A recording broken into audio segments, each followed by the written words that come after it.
Donald and Douglas are some of the hardest working engines on the island of Sodor. They handle goods and passengers with ease, and are happy to help on both the main and branch lines. Their drivers refer to them as engines of all trades. There is one job, however, that the twins had yet to do. Gordon is the most proud of the Express. He runs his trains to time, and the passengers sing his praises. Even so, he sometimes needs a rest. The Fat Controller decided it was time for him to have another.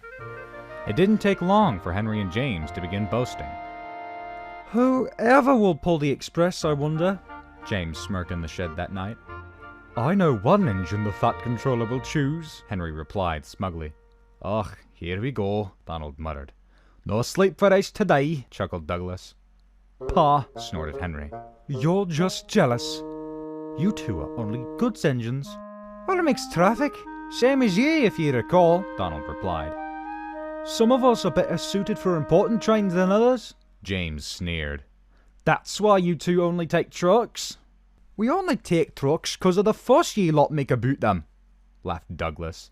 We treat the Express like any other train. A job to be done, and well done. Very well said, Douglas, yawned Gordon. Now, can we please quiet down and get some sleep? Henry and James huffed, but said no more. Those two could certainly do with having their wheels trimmed, Gordon grumbled to the twins the next morning. Their boasting is maddening at times. Aye, chuckled Douglas. But there's not a thing to do for it. If you two took the Express, Gordon replied, it would certainly knock some sense into them. If the Fat Controller asks us to, we will, smiled Donald. For now, we've got trucks to sort. The twins gave cheerful whistles and puffed off, leaving Gordon wondering how to give them their chance. Fortunately, he wouldn't have to do a thing. James and Henry were being ready for the day's work. Nearby, Donald and Douglas were shunting trucks for their morning trains. Ah, yes, James smirked. You want to see express engines shunting dirty trucks? Indeed, laughed Henry. It wouldn't do for us to look shabby for the passengers.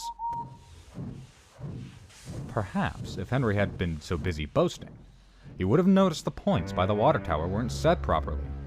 Too late, his wheels left the rails and his tender toppled over. No one was hurt, but James was trapped in his siding. You did it on purpose to stop me getting the Express, James snapped. On purpose? You shouldn't have been distracting me, fumed Henry. When the Fat Controller arrived, Henry and James wisely stopped arguing. You have caused a great deal of trouble, he fumed. You can stay there until we get the train sorted out. Perhaps it will teach you not to get so big in the smoke box. Henry and James looked shamefully at their buffers. I'm sorry, Gordon, said the Fat Controller, but you may have to pull the Express again before your rest. If I may, sir, smiled Gordon, why not let Donald and Douglas take the Express? I'm sure Edward, Duck, and I can handle the other work. Duck and Edward were quick to agree, and the Fat Controller pondered. Well, you two, he said, turning to the twins, what do you say? We'd be honored, sir. The twins beamed, and so it was arranged. The twins were gentle with the coaches, gave the passengers a smooth ride, and charged over Gordon's Hill. They had no trouble keeping to time. In fact, they were often early. Gordon sang their praises when he saw them return. You two look splendid flying along the line. Dare I say we ought to call you the Flying Scots?